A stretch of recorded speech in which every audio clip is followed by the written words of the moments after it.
Welcome to the Scoop World Order. Huge day, big Monday. Camp opens Thursday. Michigan getting all spicy up north. Notice of allegations is headed out pretty quick here.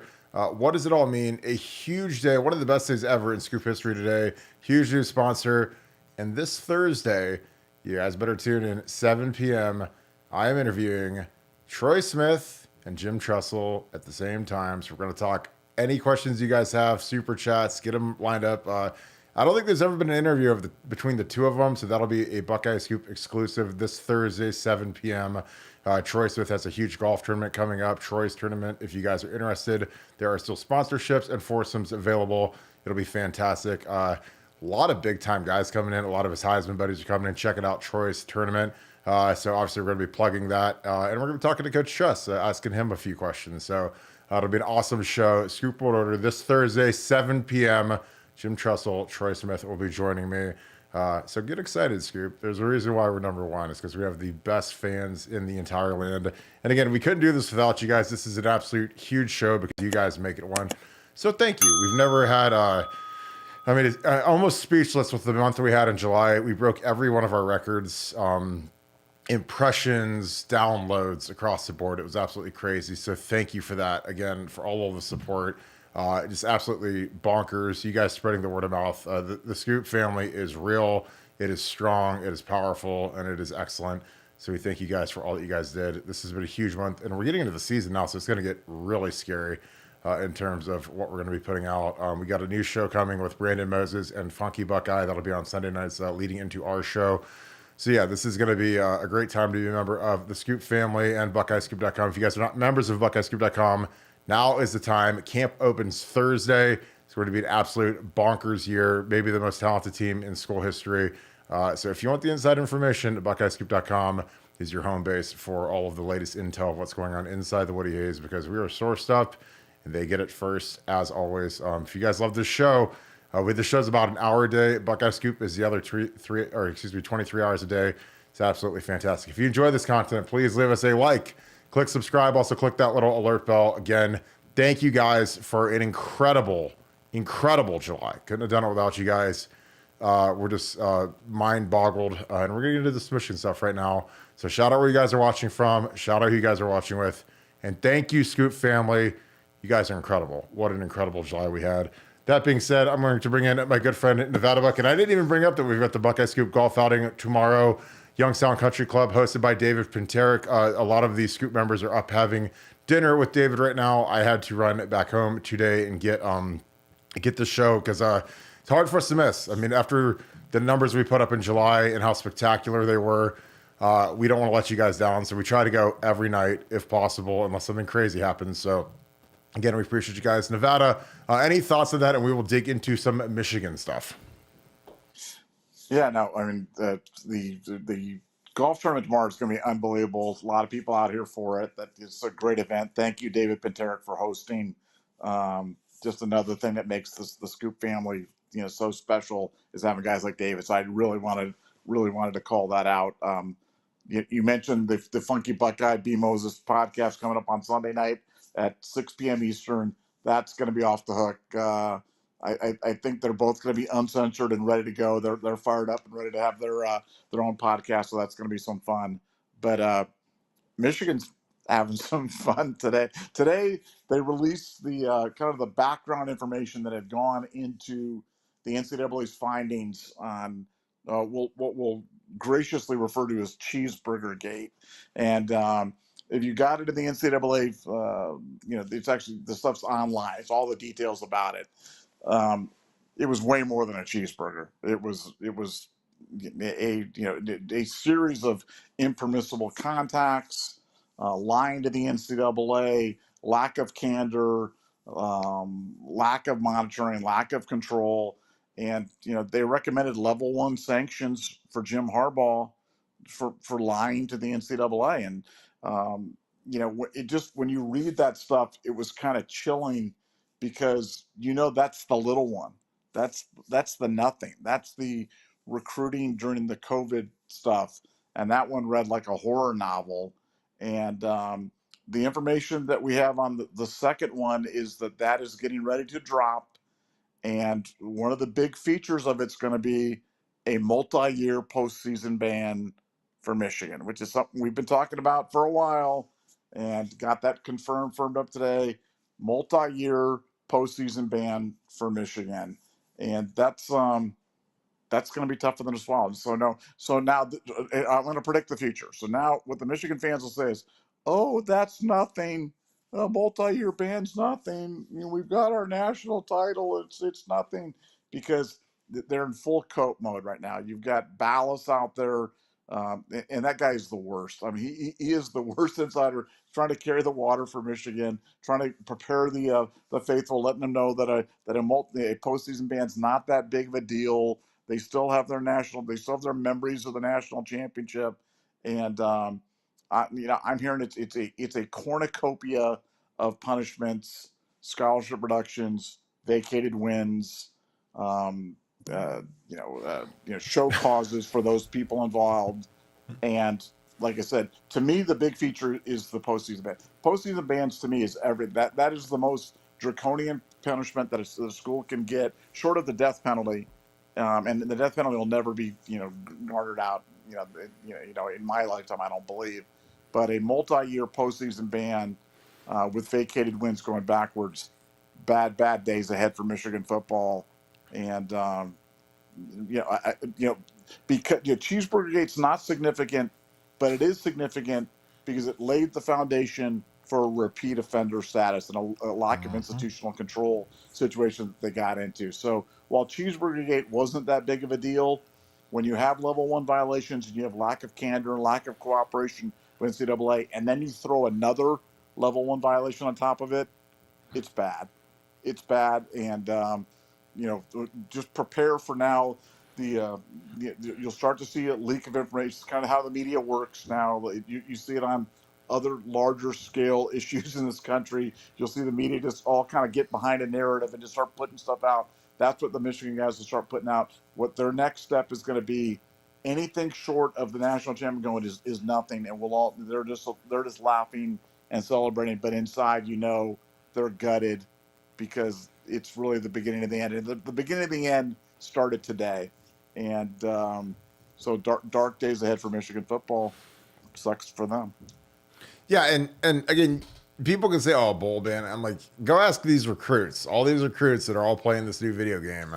What do they want to do? They want to win the Natty. They want to play in the prime time. Like, have fun recruiting with a bowl ban, especially a multi-year bowl ban. Like, that opens up the transfer portal, gets taken off. I mean, it's dark days getting guys to get excited about a season where there's no bowl game. Now, Urban obviously did it in miraculous fashion in 2012, but there was no transfer portal back then, and it was only a 1-year bowl ban, so it wasn't a multi-year. A multi-year is like, kids aren't trying to hear that. If everything's equal, like, you want to go play in the postseason, you're going to want to ring, you want to win the Big Ten championship, and that'll be off the table. And that's just, again, this is just Cheeseburger. This is, the innocuous stuff that was going on prior to the Spygate. See, the Spygate to me is so much more severe.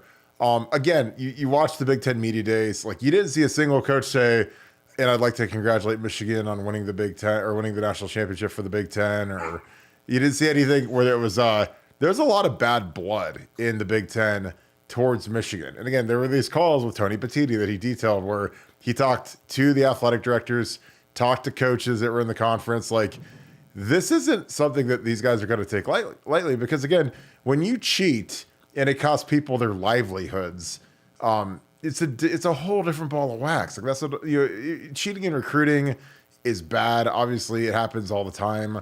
But cheating in a game like this, where it's so obvious, it is so, again, I've been in the Conor Stalions role of being a lowly assistant, and I've never seen, and I study football as hard as anybody on earth, I've never seen a lowly assistant standing next to a coach and telling him, like, talking to him like that. I mean, I was like, that is the craziest thing I've ever seen in my life. And then, like I said, thank God for 10 TV and Fox, and they've got 8,000 cameras on the sidelines catching this kid. And again, the players were in on it, all the coaches were in on it. Again, you can only play dumb for so long. Why? If I asked Mike McDonald, Jesse Minter, the two DCs that were there in 21, and then 22, 23 was Jesse Minter.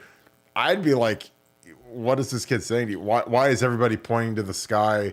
Again, I'll get the video up because again, I never get tired of watching this video where these guys are, because again, the players are all in on it. The players are, hey, point to the sky when I say that it's a pass. And most players would be like, dude, you're an intern. Like, what are you talking about? Point to the sky. It's like, oh, I got their signals. I picked everything. And eventually these kids are going to be like, wow, this kid's really good. It's like the guy that goes into Vegas and cleans out the casino a couple times. Like after you do that, like they catch on pretty quick and you have to get your hand broke, like in the movie Casino. So, I mean, that's where this kid is now. And he sacrificed his career. He tried to get on kind of the bullet train to, I guess, a position coaching job or superstardom in the coaching profession, because his dream was to be the head coach at Michigan. So he's like, well, how can I, as an intern, which normally my job is to fill the stapler up, make sure that the printer has toner, and make coffee, how can I turn, that job into, I become, Jim Harbaugh's right hand and potentially go with him to wherever he ends up, or, I get retained by Sharon Moore or whatever, well, I'm going to figure out this scheme, and I'm going to figure out how to crack codes. And, again, once you have the signals and then you have the tape and you splice it together, like, again, I used to literally cut the video. It's not that hard to do. Once you get it, you can tie all that stuff together and you could crack that code pretty easily. I mean, you could crack it. And then, when you do it over and over and over again, eventually you get to the point where it's just like, a lot of you guys that went to, through high school, college, whatever, grad school, like you start doing flashcards basically where it's like, okay, this means this means this. And that's what I'm sure he did. He just kept on repeating it and sharpening his skills. And again, that's why I think he went to, the Central Michigan game where they were playing Michigan State, and he's looking over at the signals. And I think he was trying to practice picking signals, like on a Friday night. It was kind of like it was a kind of a practice round for him when he was wearing the spy glasses and he was trying to be slick. So again, this is so bad. It's so funny. And again, like people that don't think this is a big deal, one, they've never coached. Because go ask James Franklin and Greg Schiano and Ryan Day and all these guys that their entire livelihood is based upon beating Michigan. If it's a big deal if they had that or not. And two, like I just think that Tony Petitti is going to make a statement. I think the NCAA has got to make a statement. This has to be one where they can't just let this thing slide. This can't be just like one, well, I mean, whatever. Because the way they handled it was poor. Obviously, no cooperation. Everybody took off. Last guy out is a rotten egg, basically. So Sharon Moore got a big bag of cash to stay. Everybody else got out of there, including the operations person. Because again, like I've said, we've said for months, they see what's coming. If the hamburger gets going to yield 2 bowl bans, what's cheating in the game's going to yield? I don't know. I think it's going to be wild. Nevada, your thoughts, and we will talk a little training camp. Yeah, no, I think, you go back to when we got the bowl ban and on the Mean Gene Smith thing, which was, we don't even need to talk about how bad that was, how dumb that was. But, that one caught everybody off guard. It caught Urban Meyer off guard. It caught Gene Smith off guard. And we were put into a situation with no transfer portal. So kids, kind of had to stay back then. And it was at the beginning of Urban Meyer's tenure at Ohio State. So it was like, okay, it was bad, but let's get through this one season and then let's get to the good stuff. And then, there's got to be a morning after and we can kind of go through it. Think about it from Michigan standpoint. Their Urban Meyer left. Their Urban Meyer is now the coach of the the Los Angeles Chargers. And there's no good times. There is no better days ahead. These are the best of times for them right now.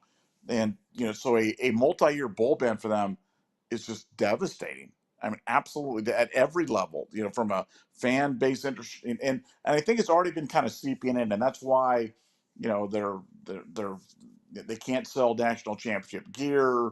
They're Michigan, big, gear bookstore, memorabilia center, whatever you want to call it, going bankrupt. I mean, this has been the shortest honeymoon in the history of anything. I've never seen a team suck at recruiting, suck off the field with their coaching staff, lose everybody. I mean, this has just been terrible. You think you get some sort of a honeymoon out of it. You get some sort of a bump, some sort of a positive momentum out of it. And it's just been nothing. They've been stuck in reverse since the day that that whole thing went down. And I just think it's karma. I think it's just karma coming around to bite them. And, what I tell Ohio State fans that are looking for like complete justice and a total wipeout of this, and I'm like, look, guys, it's like when somebody murders somebody, you're never going to get total justice. You're never going to get back what you lost. You're never going to get back, everything, 100% of the feelings that you would have had we won the last 3 years when if they weren't cheating, et cetera, et cetera. But you can get some sort of justice. And so that's all I'm looking for on this. I think that, you've got to get something. It's got to include go forward penalties, which would be bowl bans or postseason bans. It's got to be backwards looking in terms of vacation of wins. It's got to be sanctions against the individuals involved in terms of show causes, scholarship reductions, recruiting restrictions, and But the worst thing of all is just the fact that whenever you think of a cheating scandal, and tell me who didn't think of it when the Canadian soccer cheating scandal broke. Tell me who didn't think about the Michigan one. I mean, I know I did.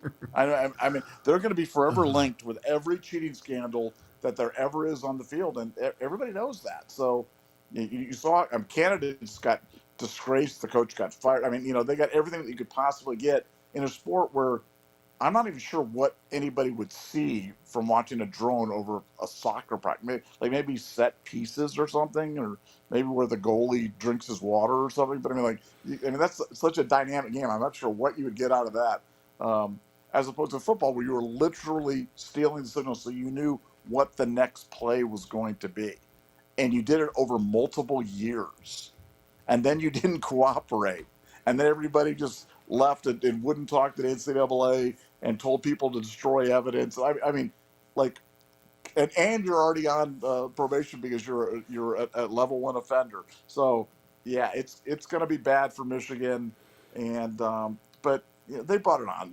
You get what you deserve in life, and they deserve every bit of this, and it's coming, man. I mean, the train is coming down the track, and it's going to suck to be a Michigan fan. Yeah, and it's funny because there are like a lot of parallels between the year that you talked about, like going into the bowl ban year in 12. But this Michigan team, it kind of reminds me of the 2011 team that won 6-11, or excuse me, 6-7 at Ohio State, where that team was coming off of the Sugar Bowl win, 12-1. We lost, a pretty tough game up at Wisconsin when they were loaded. They had J.J. Watt and Gabe Creamy, and they were really good. That was obviously a team that could have won the national championship. But in 11, we had a first-year coach, not a whole new staff, but we had some new guys. Had Vrabes come in, but it was kind of a mishmash because I don't think Luke would have retained almost any of those coaches. I mean, you look at when he went to Cincinnati, I mean, how many of those guys did he take with him?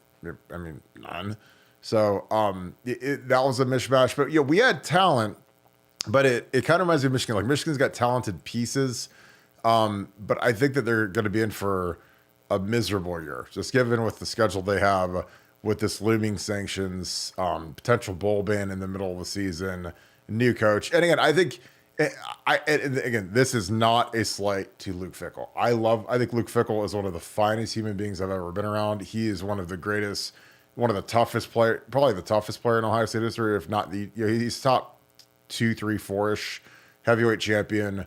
But him and Sharon Moore have a lot of parallels. Like Luke, kind of was he's getting thrown into this mix now where it's like Sharon Moore. Like, Sharon Moore has got to go navigate running the Michigan program, which is a lot different than running like a Cincinnati. Because, when you're at Michigan or Ohio State, it is an absolute incinerator every single day. And it's tough. I mean, and when you've got a lot of new players, like I've said 1,000 times, and anybody that listens that's got a brain that is on Buckeye Scoop will say, look, Kirk says that Michigan has to break in 5 new offensive linemen. That is impossibly hard to do. Like, you never want to be in the situation where you have to break in 5 new offensive linemen in the same year. That is, again, sometimes it's just a circumstance, and again, Michigan kind of robbed Peter to pay Paul because they had a lot of good players that weren't great players, but they stuck around for 5 and 6 years. So last year they had like 48 seniors or some crazy number, or 48-year fifth and sixth year guys, or some like insane number that you'll literally never see again unless there's some sort of a pandemic. So now they have to pay the piper because now they've got a very young O line. And I'm telling you, just from experience, man, when you've got 5 new guys up there and they're young, now you get to go take your whoopings because you were whooping on teams for the last few years with a very good veteran offensive line. But when all those guys are off to the NFL or they're out of football, whatever, now you get to pay the piper. And again, I lived that in 04 when we went from 03, we had all seniors plus Nick Mangold, and then Robbie started a bunch of left tackle. So we lost 3-4 good seniors off that line because Bryce Bishop kind of platooned with Stepanovich and with Nick. And then in 04, we were young. And man, when you've got a young line against really good veteran defenses like Texas, like our front, like guys like Jack Sawyer will be foaming at the mouth to play against a tackle who's never actually played in the Ohio State Michigan game.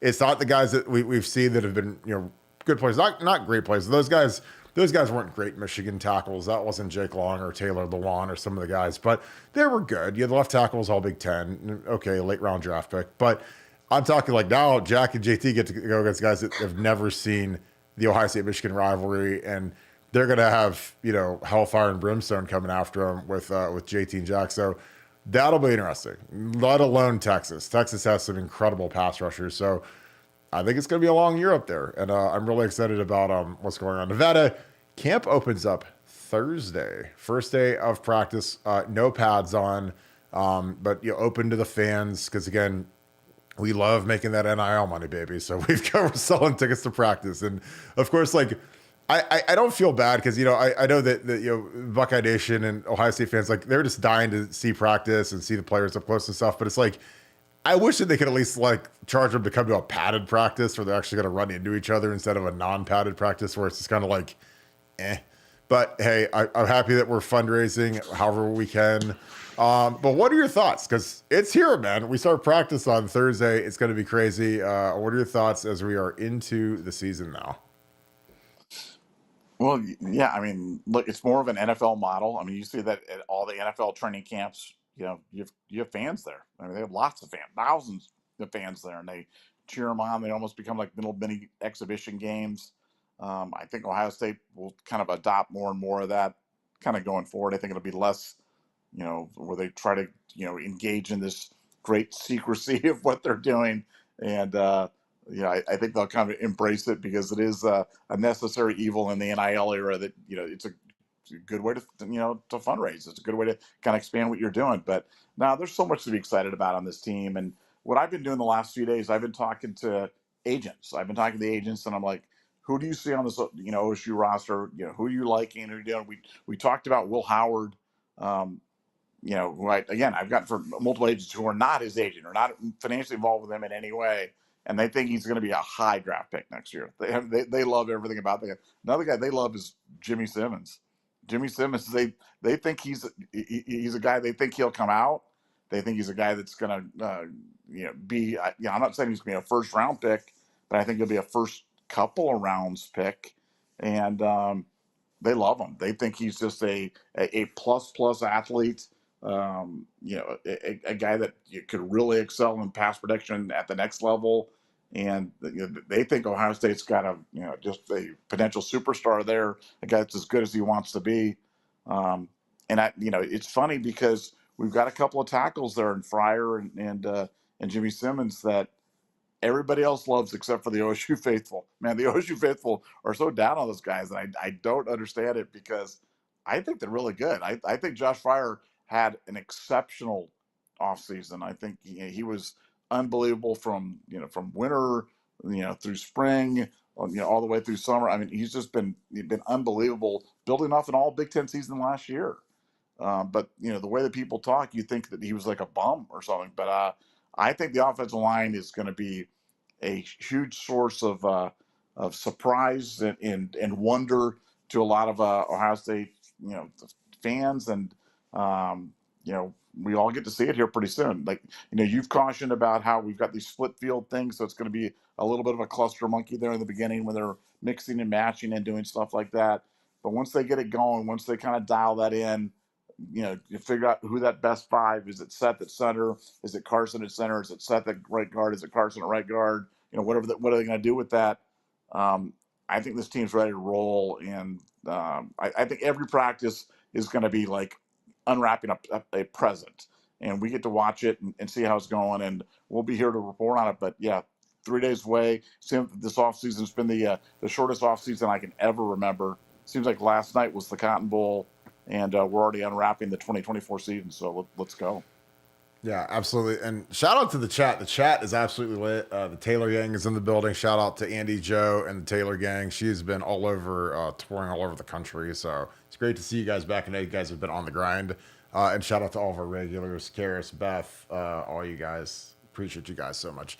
And of course, the wrenches, Akeem, Kimmy, Devin. Appreciate you guys keeping it nice and clean as always. Yeah, I think that the O-line is going to be really good.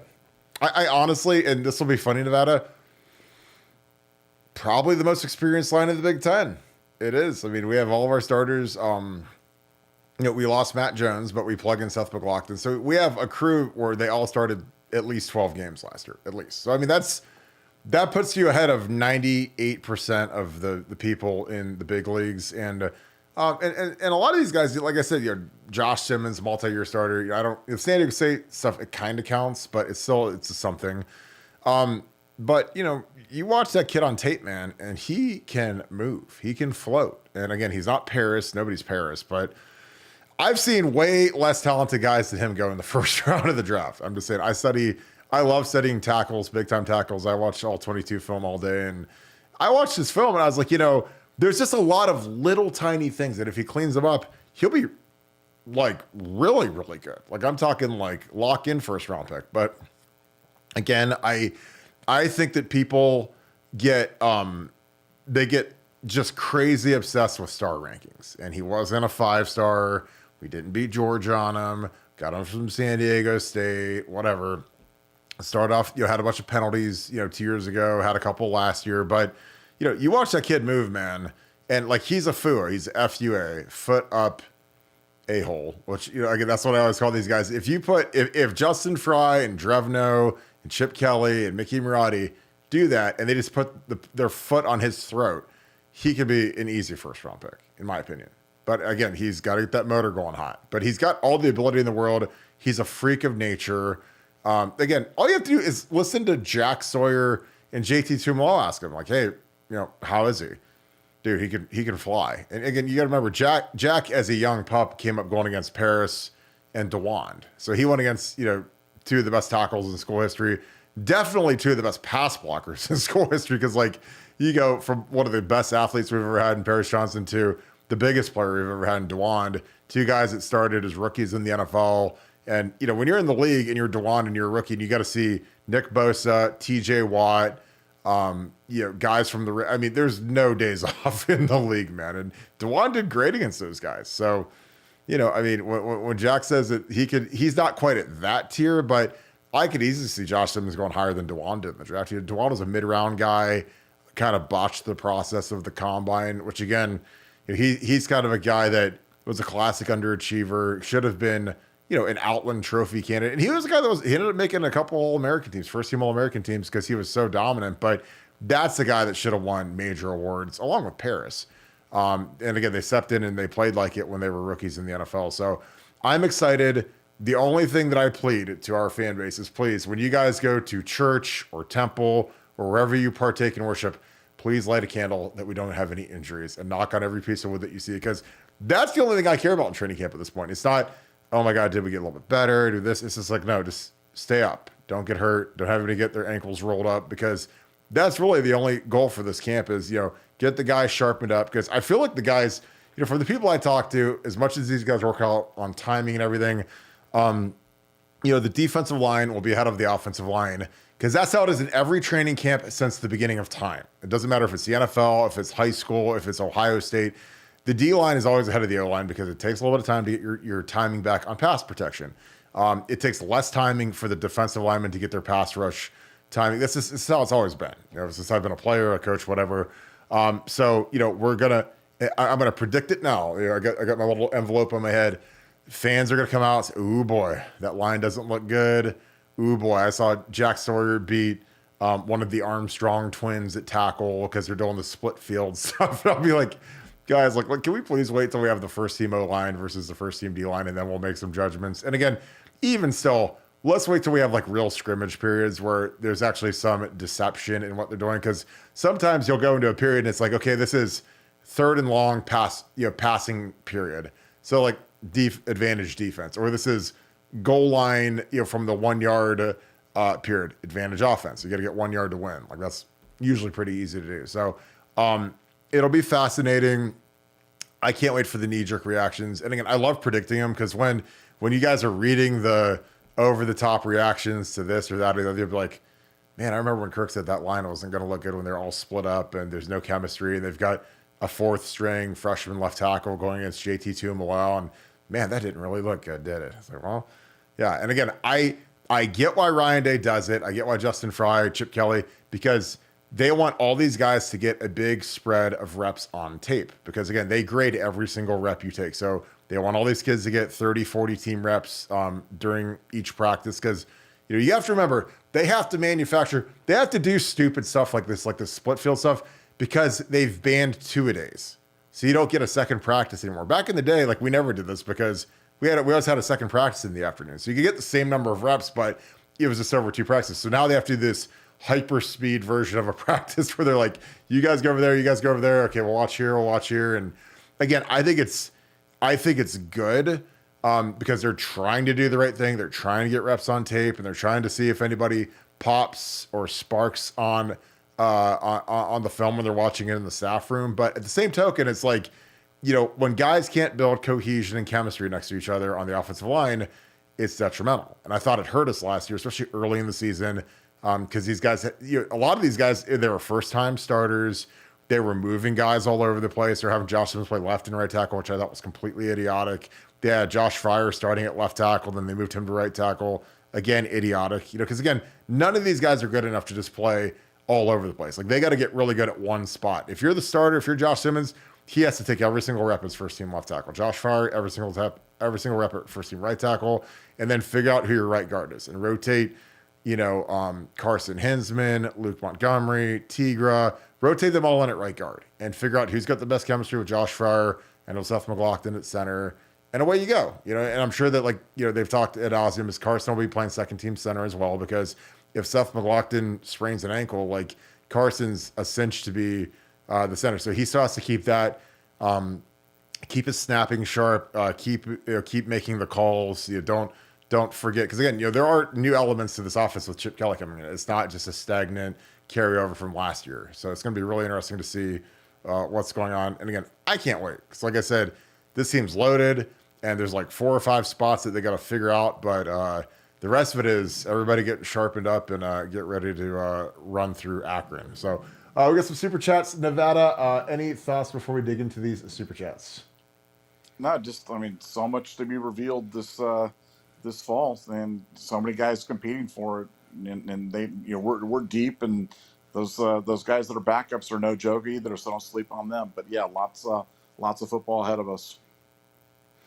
Yeah, absolutely.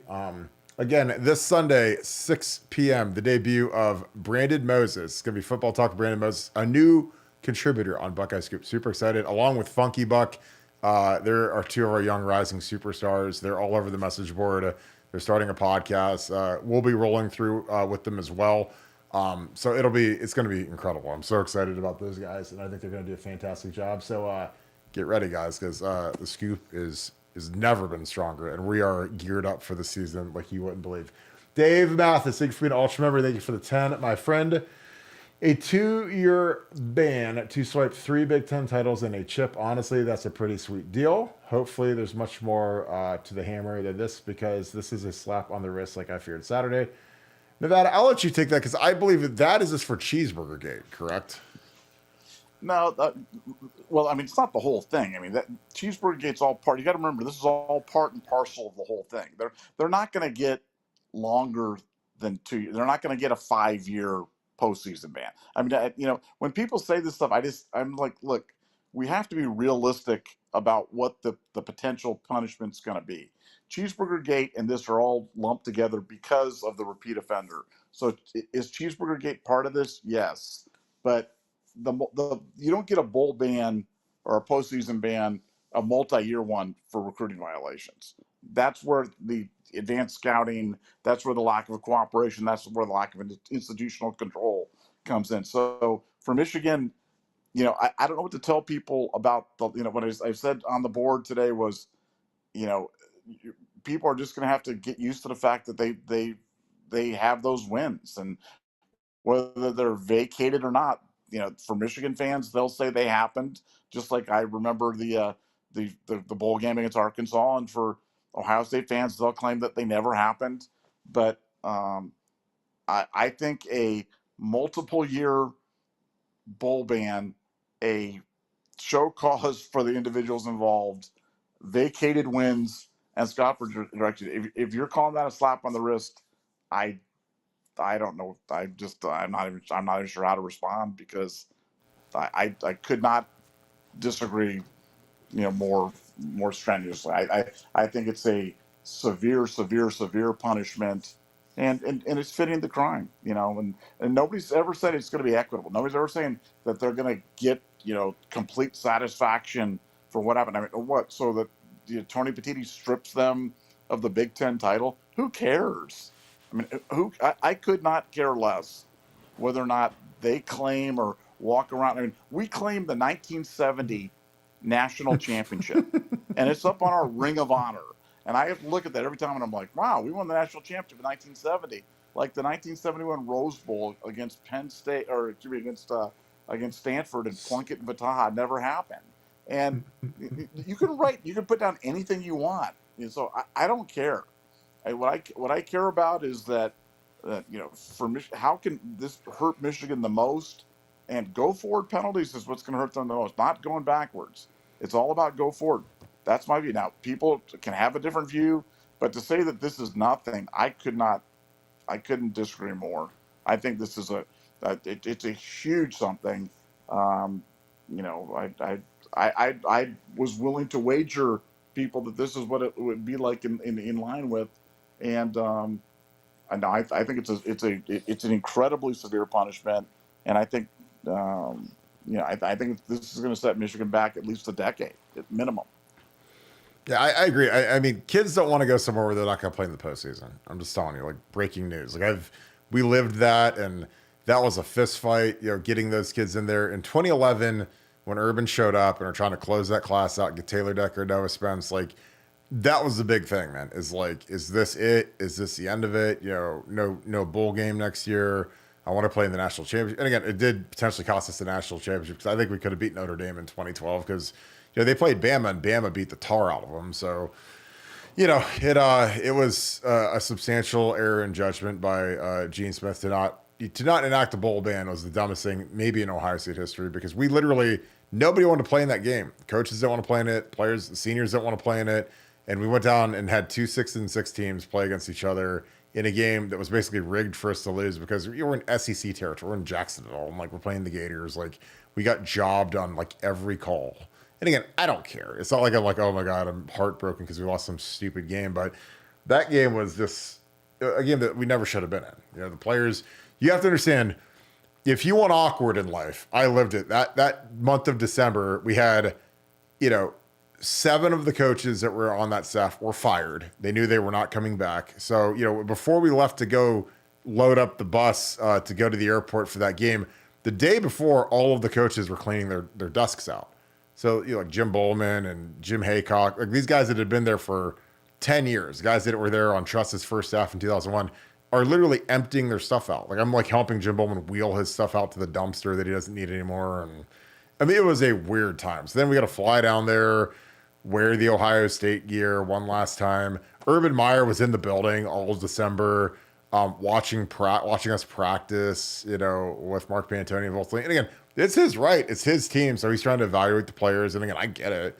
But it was just like, you want to talk about awkward, man. I was like, oh my God, can we please like put a bullet in this like lame animal that was the 2011 season? But I'm telling you, like, you haven't lived anytime people like to bellyache about us losing a game or losing a recruit, I'm like, guys, like, I remember that year we lost 7 times in one season. The worst team in Ohio State history by definition of the record. And somehow we still beat Wisconsin, who had Russell Wilson and was a loaded squad. So that was an interesting year. But I'm telling you, that bowl ban is something that came up with every recruit, and it was real serious. And again, it was something that Urban did a masterful job of kind of being a giant deodorant stick and covering up the stench that came with that stupid bowl ban where we missed the game in 2012. D. Sonny, thank you for the 5. Appreciate you, my friend. You referenced a GA or intern at knowing their place. Any good stories where someone said something out of line to a coach and it made your jaw drop? That might have been me. I did that one time, and Zach was sitting in there with me, Zach Smith. And it was like, I kind of got thrown under the bus by one of our coaches, and then I got a very nasty response from a couple other coaches, and I held my tongue, did not say a word, even though I was ready to kill 2 of those coaches, and I would have mopped the floor with those guys. But I wanted to finish my MBA. There was a time where I really wanted to be a coach. The longer I was in it that year, I was like, man, I do not want to do this the rest of my life. So by the end of the year, I was pretty lit, because I was just like, I know I don't want to do this anymore. I've got a bunch of job offers because I got my MBA, my finance degree done. So I'm good. I'm going to roll out the season. We're going to go undefeated, and I'm going to go out with bang. And I did. But that was in spring of 12, man. And that was, it was hot. But some coaches, again, not all coaches are creating coaches. Some treat GAs like scum. Some treat interns like scum. And I was never about that life. I was like, look, a lot of our interns that we have are kids that are literally, they're students at the school. They want to get into coaching. They work 70 hours a week, and they don't make a penny. They don't make a dime. You might be able to buy them a sandwich or whatever. They might be able to eat lunch in the cafeteria, but they don't make any money. And I see some coaches treat them like trash. I see them treat some of the trainers like trash. And I was just like, I don't know. Like I said, when you're a GA, man, you got to be on your P's and Q's and be seen and not heard. But I was different because I played there. I played in the league, so I wasn't like some penniless pauper like schlepping around as a GA. Like I was fine. So I was a little more I guess strong-willed, you could say. And I tried to take care. I'd have those guys over at my house on Thanksgiving because a lot of them didn't have anywhere to go. They're from Florida. They're from all over the place, and it's like they're sitting in their apartment by themselves, playing Madden all night. I'm like, you want to come over and eat and watch some football? Then come over. So I'd have a whole gang of them come to my house. But yeah, I don't know. Like it's like, honestly, it's like any organization. A lot of you guys, you guys work at different organizations, and there's like the young sales producer or the young whatever, and you're not really there to be heard. You're there to be seen. So that's an old story. That I know that you would never believe that I'd be opinionated. But I know you don't have a story about a GA or an intern knowing their place, but you've had, like, again, with your background, running professional sports teams and some of the people that have come under you, Colin Cowherd and whatever, like, what, do you have any good stories about any intern not knowing their place around you? Maybe any mascots? Like I'm sure I got great stories, but I want to stay on point on this because I think what's more interesting to me is you were an All-American in Ohio State, player, Ohio State legend. You're working there in the staff, and I want to see the video of you talking to Urban Meyer during the game about suggested play calls or stuff what's going on there. I that probably doesn't exist, does it? I wish. Well, I mean, I was up in the booth, but I mean, like, I was like, You get the point. I mean, I'm not talking. Are you crazy? I mean, that's like talking to like the honey badger or something. He just rips your face off. But Conor Stalions did it. He had full and unfettered access to everybody. He was talking to Harbaugh about that. He's talking to Minter. He's talking to Moore. He's talking to like this guy was like the tooth fairy. He was like everywhere on the sideline there, and I'm just like, you just know how audacious that is because you would have never dreamed to do that. No. Like never, and you weren't some jamoke like Conor Stalions. No. Like you were legit. Like your opinions would have been listened to or whatever. But like you just don't do that. No one does that. Well, especially when it's like a tenured. Like, can you imagine like an intern talking to Nick Saban during the game, or Kirby Smart, or even like Ryan Day, like some unpaid intern. Like, I'm not saying like, because Quinn Temple's the head of operations and he'll be there, telling, Ryan Day to get back, pull him back so he doesn't, he's not out of the coach's box. But like, I'm talking between every play, like to the playground. Like, could you imagine an intern talking to Luke Fickell while he's calling the Michigan game? Luke would literally like rip his spine out of the column and hold it up like in Mortal Kombat. Like, I mean, I'm just telling you, like these guys, you have to understand on game day, their livelihoods are on the line. If they choke it up, if they suck, if they miss a call, if they have a bad call, like, so these guys, like, you want to talk about like, the stressful situations, taking the ACT, like anything where you're like in like a big presentation, anything that gives you anxiety, public speaking, imagine that times a million. And if you screw up, millions of people in Ohio hate you. So that's what it is. So, I mean, those guys don't want any advice from anybody because they want as clear of a head as they can get. And plus they have to get the best information they get because they have to hear, when they got their headphones on, they're hearing, hey, they're in 13 personnel, 3 tight ends. Okay, we better go heavy. Hey, they just checked the 4 receivers. All right, let's go nickel, go nickel. It's like, I mean, it all happens so fast. Like they have to be efficient. They can't be sitting there, like saying, oh, hey, by the way, his hand signal was this and it's run to the right, unless they know that guy's nails. And again, Conor Stalions was nails because he studied it. He had all that illegal film. And he was nails. So they're just like, okay, well, if you're going to tell me, if you're going to be right, because again, the thing about Conor Stalions is he had to be right. That ain't something where you can just be like, well, he's only accurate 65% of the time. Like, no, you got to be accurate like 95% of the time. And then they'll listen to you. Because then, hey, man, if it's run to the right, okay, let's bring 2 blitzers off the edge. Again, the one Ohio State play that I broke down last week where, he says run right, and both of the signatures, most of the safeties trigger on the snap of the ball. Like they don't read pass. They don't read anything. As soon as the ball snapped, they're flying down to the right side of the line. I'm like, that's so obvious. It's like if you're playing your kid in Madden and you're looking at his screen and you see that he hits, circle or triangle or X, and you're like, huh, my little kid is running toss sweep to the left. I'm going to bring a corner and a safety and a linebacker off that side edge. And he tosses the ball and then he gets hit by 3 guys simultaneously in the backfield. And people are like, well, that's not an advantage, knowing where the play is going. How would that be an advantage? You still got to stop it.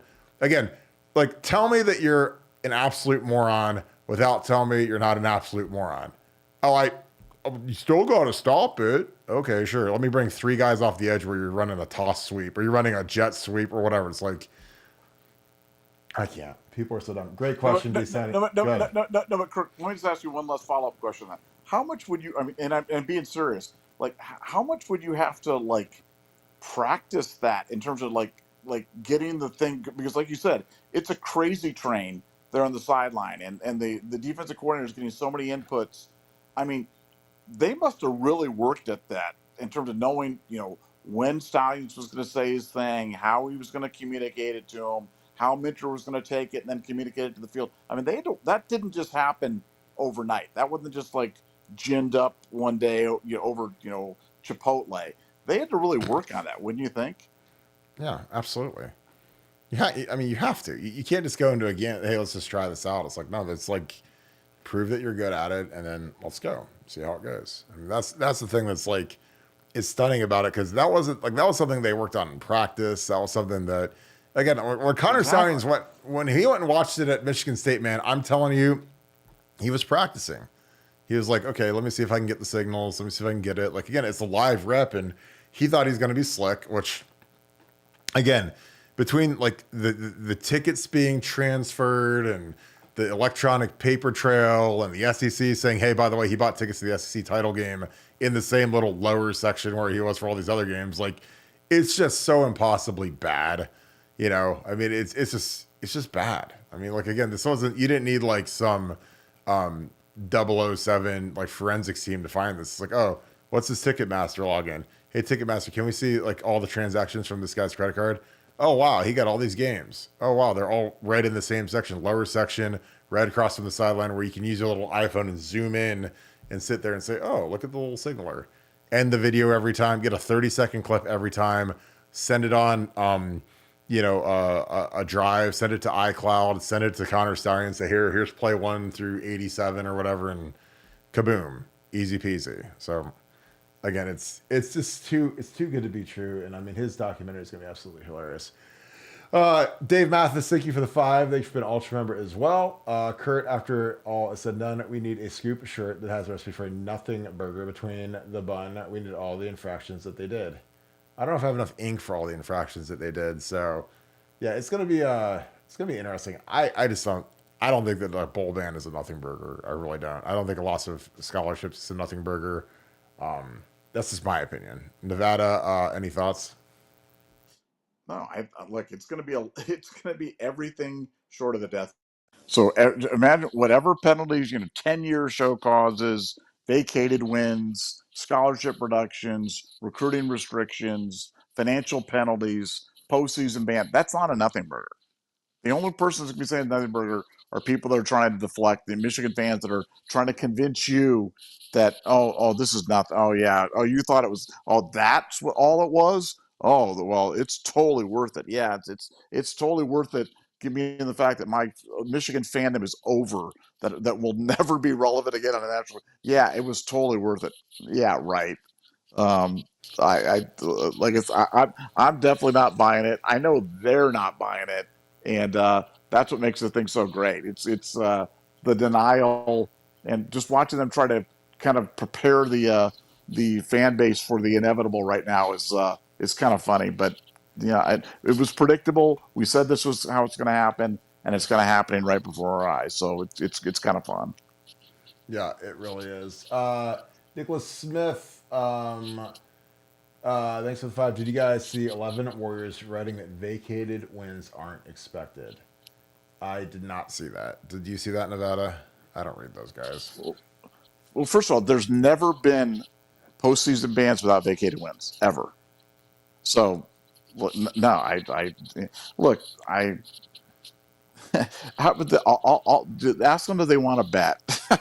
So Oh my God. the yeah, like ask the 11 Warriors if they want that there won't be any vacated wins. Of course, now they're saying vacated national championship. We've gone down that road a million times.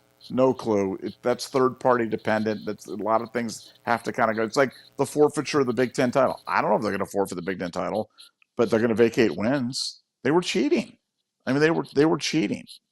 If this case doesn't call for vacated wins, then no case would ever call for vacated wins. And the NCAA, I think the last time that we checked, the NCAA has made teams vacate wins in college football 156 different times. 156. I mean, this is not a uncommon practice by the NCAA. So I mean, Michigan's going to get it. Anybody who thinks they're not going to get vacated wins is nuts and completely out of the loop. Yeah, I mean, I agree. I mean, like I said, like I lived the vacated wins. I mean, they suck. I mean, they took the trophy down. It's not in any of the programs. I mean, yeah, we can always say that the Sugar Bowl season counted and whatever, but it doesn't officially count. So vacating wins to me, I think it sucks because there's a whole class that basically got their season wiped off the map. So, I mean, guys can say whatever they want, but if it's not recognized, like, I mean, come on. I think that it's just kind of silly at that point. Um, okay, where's the 11 words? Did I miss one? Okay. Nevada, when will the bowl ban come? Is there a timeline on the decision? I know we don't do timelines around here because the NCAA moves like a tugboat. Do you have any comments on that? Yeah, no, I think that they're, by all accounts, I think the notice of allegations is getting ready to drop for the NCAA on this. But then that's just the start of the process. Then it's 90 days for them to respond, 60 days to schedule a hearing. Then they schedule a hearing. Then they get the allegation. I mean, I I just don't have any idea on the timing. I would expect it to be a long time and be pleasantly surprised if it's anything short of a long time. Because as you said, these things do take time.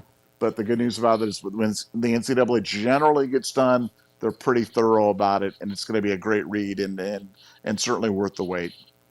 Yeah, we actually had a super chat before we started at 6:15. Rohan Van Gogh, he said, How taxing is, and again, thank you for the 5. How taxing is Chip Kelly's run game on the O line? I think Justin Fry could look like a superstar coach if he in his room master it. Nevada OH. I don't think it's very taxing on the O line. I think it's a lot of the same schemes that we do, but I also think that it's something where we it's a lot of the window dressing, maybe some of the aiming points. The biggest thing by far that Nevada and I have been screaming about for the last, I don't know, 3 years, Nevada, is we're actually going to like pull the ball on the read option and run the quarterback, which will change literally everything. Again, it's like, to me, not running the quarterback, it would be like running, it'd be like if you're like the offensive coordinator for an NBA team, you say, guys, we're not going to shoot 3-pointers anymore. Nothing but 2-pointers, nothing but post-up moves. And you're sitting here just like, well, man, all of the really good teams really shoot a lot of 3-pointers because it's like so overpowered in the NBA. But we're going to be the one team that doesn't do it. We're just going to go in the post and get 2-pointers all day, no 3-pointers. That's basically what our offense has been the last few years. When we decided we're not going to run the quarterback, even though every good team in the NFL runs the quarterback. And I'm not talking about just pile driving them into the line. Don't have go into conniptions thinking it's like, Urban running JT, which again was insanely effective when we did it. But I know that he got hurt. But I'm just saying, like, you run that quarterback a little bit, it takes the lid off the defense, man. It is impossible to stop. And again, that's why Ryan went out and got Will Howard. Will Howard is the starting quarterback. It's not even close. There's no competition. And he is a fantastic athlete. And he's going to do fantastic work as our running quarterback with Chip Kelly. It's going to make the O-line look really good. Nevada, again, the question again. Thank you, Rohan. Appreciate you, my man. And thank you for letting Kim and Devin and Tora know about this.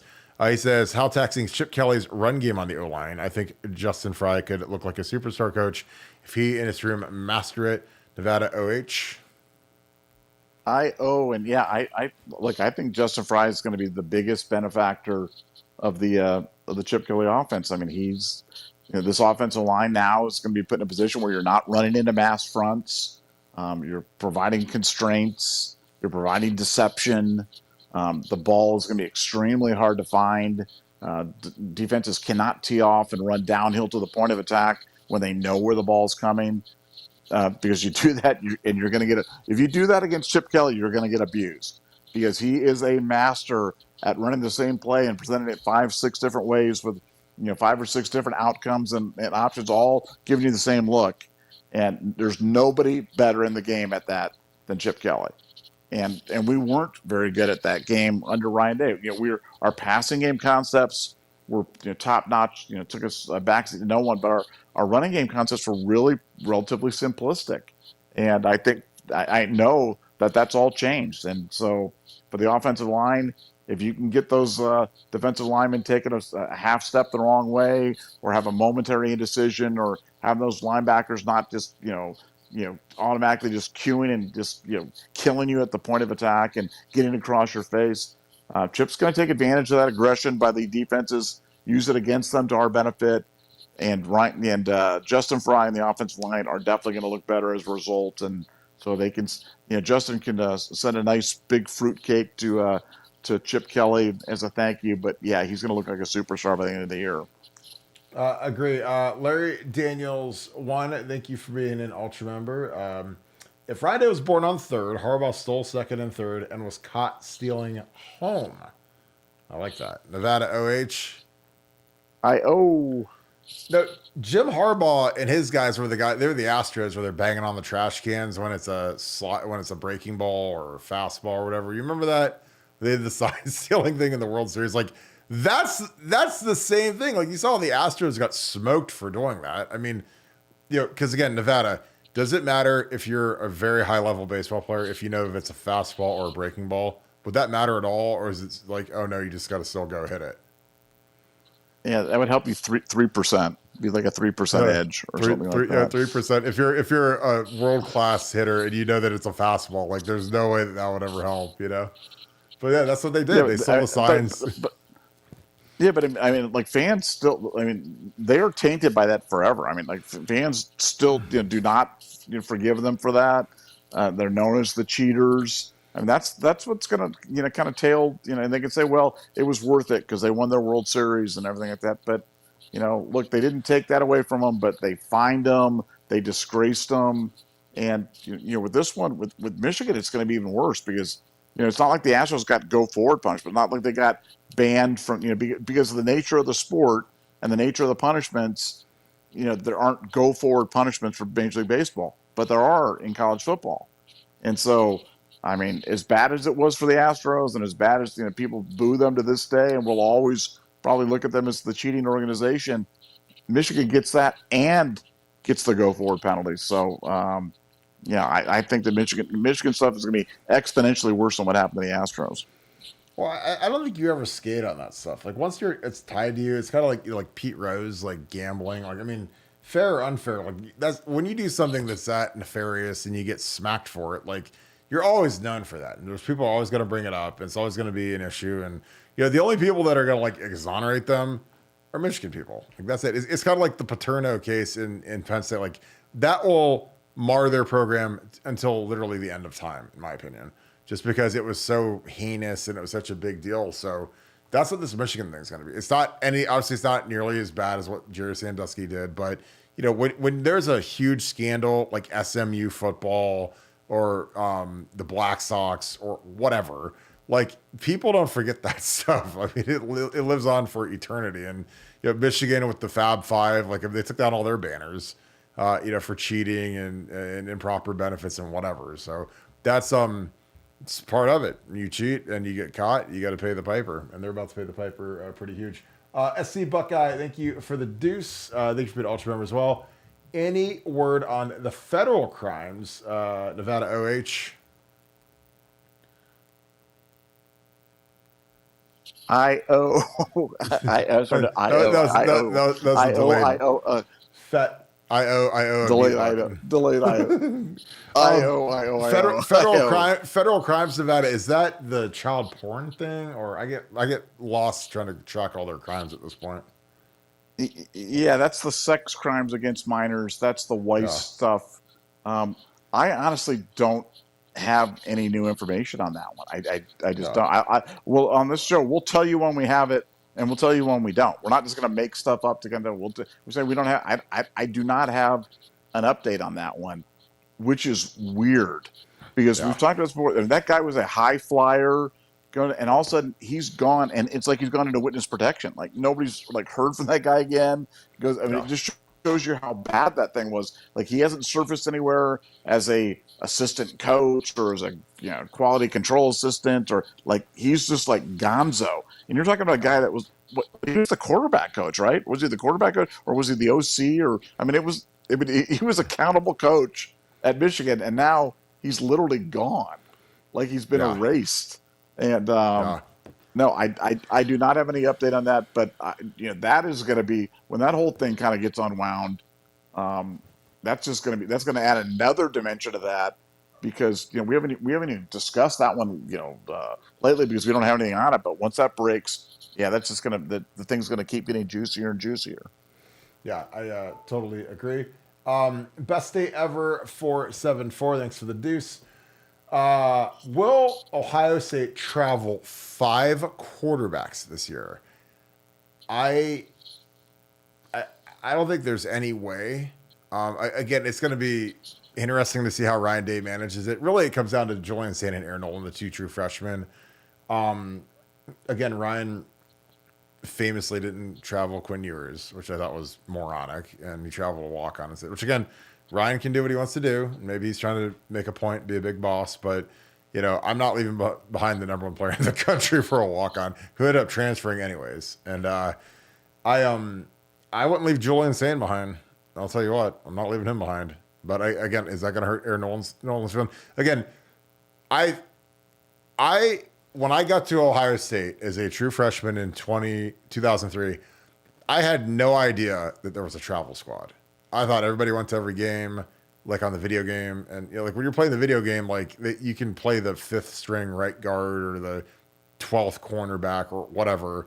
They're all on the team when you play a road game. In reality, they travel 70 guys. So not everybody gets to go on the trip. And it's, I think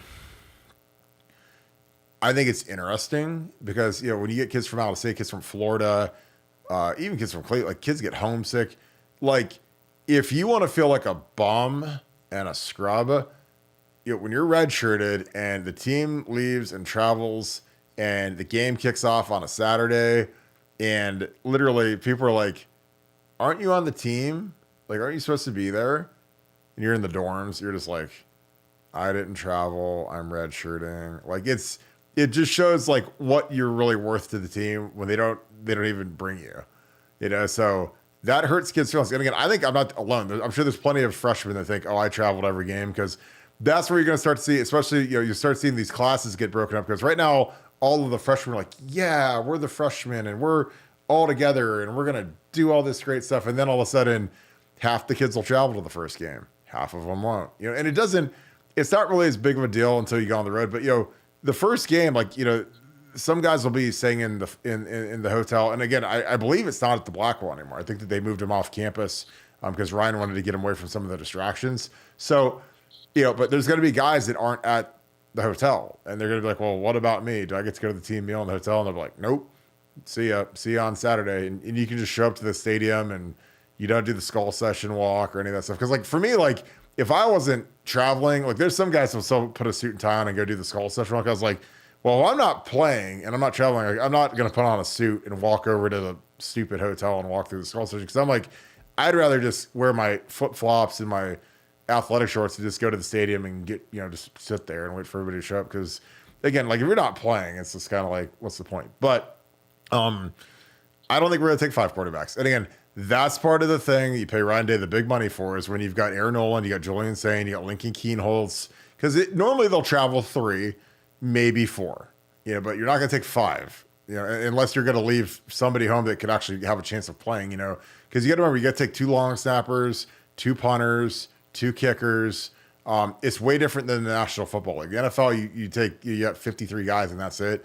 So you don't have a backup kicker and a backup punter and a backup long snapper. If somebody gets hurt, like, you got to get a backup O-lineman to snap the ball as a long snapper. But that'll be fascinating to manage. Again, that's a very minuscule thing, but that's a very astute question, best ever. Because I've seen hearts get broken when they don't make the travel squad, and then you got to kind of rotate guys around, and well, this guy's from the Washington D.C. area, so we should travel him to the Maryland game, and this guy's from he's from Michigan, so let's take him to the Michigan State game, whatever. I've seen that kind of finagle, and I've seen like Urban. There were some kids that were they're around such bad areas, especially kids from Cleveland, that literally like they'd travel them just so they couldn't go home and either eat a bunch of food or run with some bad dudes. So, again, it's hard to get down to Florida for a day. It's kind of a waste of money, but guys could load up the car and go up to Cleveland and be there, Friday afternoon and be there until Sunday morning and get into all kinds of trouble. So Urban will travel some of those guys just to keep them out of trouble. So Nevada, I think you're on my wavelength of this. I don't know why they would travel 5 quarterbacks unless you're just got to manage feelings, but that'll be fascinating, especially, if Julian Sain is the 3, do you leave Lincoln Keenholz home or do you leave Aaron Nolan home? I mean, generally you don't take more than 3. Maybe you could take 4, but your thoughts on that? I think in the age of the portal, Ben, you got everything you said. Such good points, and you don't hear that stuff talked about nearly enough. But No. the nuance of who you're leaving, why you're taking them, why you're leaving them at a home, where like you said, guys that are from Virginia or Maryland or wherever it is, and they've got some sort of hometown connection with a coach or whatever it is. I mean, you got to know all these things and make these decisions and make the right ones, because you don't want to do the Quinn Ewers thing was stupid. We don't need to go down that road again, but there's no justification. There's no explanation. There's nothing, but that was just dumb. But, when you've got the portal now, man, you've got to watch this stuff, because, it's not like little Burt Carton sitting there with all the freshman girls at the dorm and feeling like a sad panda because, you're not wearing the jersey and not running out there on the field. Like, Burt Carton could transfer now and go play at Northwestern and do stuff like that. And you got to watch that stuff. So I do not envy him these decisions in terms of dressing guys, bringing guys, because, I don't think we've ever had a quarterback room that I can remember with 5 scholarship quarterbacks. Maybe it's happened. I don't remember it. So I think he's going to have to really, really manage this really carefully. And when you throw on top of that the flexibility that these players have with the transfer portal and immediate eligibility somewhere else, man, whew, it's gonna be something. But yeah, I'm with you. I think they'll travel 4 just because they have to. Um, but 5, it's tough because you really are getting into tight numbers at that point. Yeah, because I don't know how you leave Julian Sand home. I mean, if he's really the future, which we all think he is, like, you're gonna take I was taking Will, you're taking Devin, then it's Lincoln, Julian, and Air. And again, like, do you rotate them all through? Like, 'cause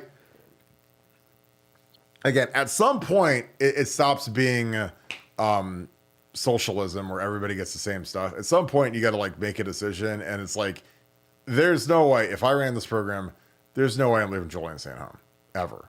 He's in every meeting. He's working because again, the other thing that you can do, which I think is a huge edge, is like if you're Chip Kelly, like if I'm Chip Kelly and I bring Julian St. on the road, like I'm meeting with him a ton extra because once you get to the weekend of a game schedule on a Friday night, you have a lot of meeting time. Like you travel all night, you've got meetings. You know, some guys go and watch. They have like a movie. They have chapel, whatever.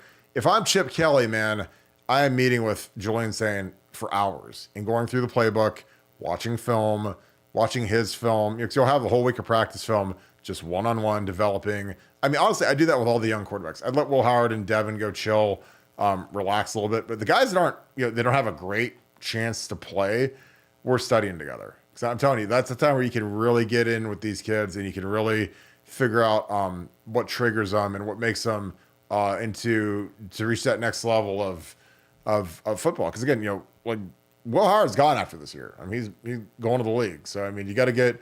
I'd almost get Devin in there because Devin's the backup. It's going to be Devin and Julian Sander going to be duking it out for that job. Lincoln Keenholz, obviously Aaron Nolan, but Julian's special. Again, like when Ryan Day doesn't generally say anything intelligent at these press conferences because he hates the media so much, but he literally said Julian Saint has to be ready to play against Oregon. And I was like, whoa, like you don't say that about a freshman quarterback unless he's that dude. And I made a couple texts, a couple calls, and he's like, he's that dude. So yeah, you can't do the Quinn Ewers 2.0 and travel some walk-on dude to make him feel good and leave behind a 5-star. I think Julian Saint's the best quarterback in the country last year. We got him after Dylan Raiola took off. We ended up getting a guy who's I think's a better player. So I'm not leaving him at home. I'm just saying, like it's, I hope Ryan's matured and he's learned from that because that was an unforced error. Poober 12, thank you for being an Ultra member. I appreciate you, brother, as always. Thank you for being awesome on BuckeyeScoop.com. Again, one of our converts that has come over to BuckeyeScoop.com, and he is a force of nature on the board, and he's always hilarious, so I appreciate you. How is this bowl ban info leaking? I.e., how is there a source? Well, I mean, there's sources inside like the CIA and the federal government. So, I mean, these people like to sing like canaries, which it keeps us in business. So thank you to all the singing canaries out there. Per NCAA guidelines, the notice of allegations does not include any penalties, which is only levied after the notice of allegation is agreed upon or settled in committee. Nevada, do you have any thoughts on that to start? Yeah, no, I mean, basically, think about who makes up the NCAA and who makes it it's people, and people. What they do in this thing is there's an investigative arm, and then it's like Law and Order. Okay, you've got like the investigators, and then you've got like the order part of the thing that go out there, the attorneys that do it. So these guys go out there to do the investigation, but they're recommending to these guys what the punishment should be. And that's where the thing comes in, because that's where the discussion, because they want to know, what are you asking for? How does this thing, rate? What does this merit? And, what we're hearing from inside the NCAA to their people is that they're recommending a multi-year bowl ban because, the facts merit it. And when you look at what, the details of the Cheeseburger Gate thing, which is all laid out today, that's laid out in great detail right now in terms of the NCAA's investigative process and what went into that. Just the Cheeseburger Gate thing. I mean, it's chilling how much Michigan. I mean, it paints a picture of a program that's out of control right now, and I think it's pretty clear that the NCAA feels like they've got to get this stuff into control. And again, if the NCAA isn't going to punish this one, then there should never be a punishment for anything, because this is the most. This one affected directly, not indirectly, not tangentially, not will that player help them win. This is like directly going to wins and losses on the field, affecting competitive balance for multiple years. I mean, come on, they got to get hit. It makes sense, and that's what's coming out of the NCAA. That's what's coming out of the Big Ten, and that's what's coming to Michigan. So that's how it happens, and that's what's happening. Totally agree. J Willie 75. Thank you for the deuce. Best combo: Buckeye Scoop and NCAA football 25. Well, yeah. I mean, the only thing that makes it better to make it a true combo is adding Ohio State football. Because I'm telling you, like, you get those three things together. Because again, we work every day to give you guys the best content, give you guys a straight vibe and awesome atmosphere. And again, thank you to the Scoop family. Thank you to our mods. Thank you to all you guys that are on here, all of our regulars. This thing's unbelievable. It's the highlight of Nevada Night's Day to do this show. We love doing it. But we try to carry it and get it as close to the season. And then college football, the video game comes out a couple of weeks ago. Then it's like another little boost just to get you into this Thursday, and the season kicks off. I mean, we got I know we don't officially have the foot hit the ball until we play Akron, but training camp starting is, for me, the start of football season. And the Hall of Fame game is this Thursday. So there's already going to be real football on the TV starting this Thursday. So, hey, we made it. Made it through the months of darkness where there is no football, the worst time of the year. So that's awesome. Nevada, I'm sure that you're going to throw in like a strawberry Oreo milkshake from Freddy's and a double butter burger or whatever you get there. But best combo, Buckeye Scoop and College Football 25. Do you agree? That's very kind. Yeah, no. I think the best thing at all is just being here and sharing it with all those Ohio State fans. And like you said, this is definitely the highlight of our day. We love doing this show, and I hope that comes through in terms of the way that we communicate our enthusiasm about doing it. This is never a chore to do it. I love Ohio State football. I love talking about Ohio State football, and to be 3 days away from, or 2 days away, or whatever, how many days we're away from the beginning of what to me is the most exciting season in Ohio State football, I can't even contain myself. So yeah, I'm ready to go. I'm ready to be out of the dark days of basketball and Olympic coverage and baseball and everything else. Let's get back to football season and an extended season so we get to see more games. So it doesn't get any better than that. Totally agree. Mike Gillickson, appreciate you, man. Thank you for the 5. Getting on late. Love the show. So you guys project any of this year's scum players jumping ship this season? Any new word on Gabe Powers? Well, obviously, Colson Loveland's going to be gone for sure. The 2D tackles will be gone. Colson Loveland's going to be a junior. He'll be a first-round pick if he stays healthy.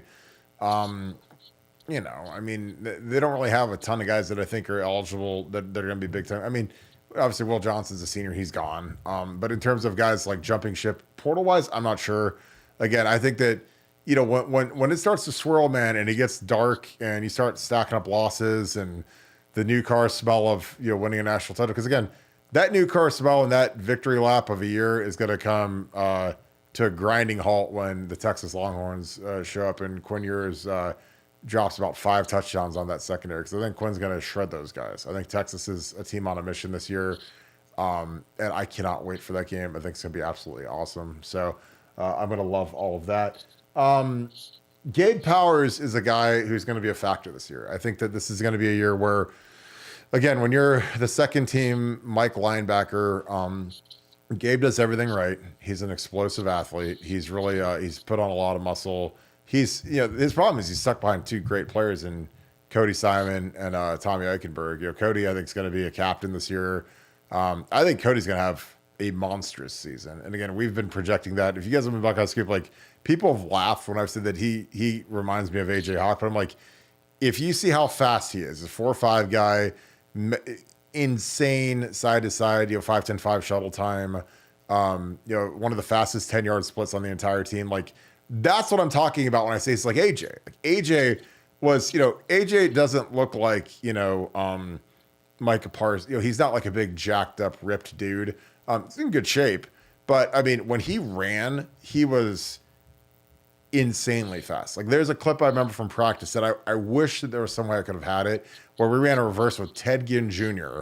and AJ took an angle and ran down Ted Ginn in full stride, which again, nobody would ever believe that because literally you're just like, yeah, Kirk, whatever, you've been doing whatever. But I'm just like, Teddy in full stride got ran down by AJ and with an angle. And so we were watching that and I was like, that is the craziest thing I've ever seen in my life because that's how fast AJ was, And again, he was a guy that was a monster. And is Cody AJ? No, I mean, AJ is, I don't know if he's the best linebacker in Ohio State history, but he's got my vote.